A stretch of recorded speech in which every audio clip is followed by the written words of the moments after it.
पहिल्यांदा ते आलेलं विमान आणि पहिल्यांदा असं वरून गेलतं, तेव्हा ते चांगलं होतं. नंतर आम्ही घराच्या बाहेरच होतो, आम्ही गुरांना खायलाही टाकलं आणि घरानंतर आलो तर आम्ही बाहेर होतो आणि ते विमान गेलेलं असं खालून आलेलं आणि खालून असं ते खालून आलं आणि ते बरोबर वरती जायचं ते असं खाली त्याला अटॅक झालं. ते बरोबर म्हणजे 8:45 तेव्हा वाजलेल्या आणि त्याचा म्हणजे आम्ही पाहिलं पण एवढा मोठा त्याचा असा स्फोट झाला ना ते आमच्या घरापर्यंत आला.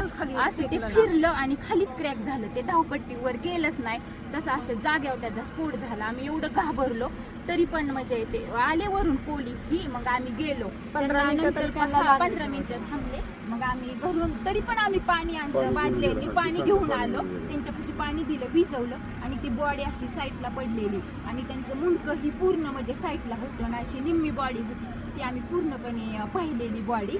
आणि नंतर ते म्हणले कापड वगैरे, मग आम्ही ब्लँकेट ही सगळं गुंडाळायला दिली आणि तसं झाल्यानंतर 15-20 मिनिटांनी मग ते गाडी आली आणि ते बॉडी अशी गुंडळून नेली.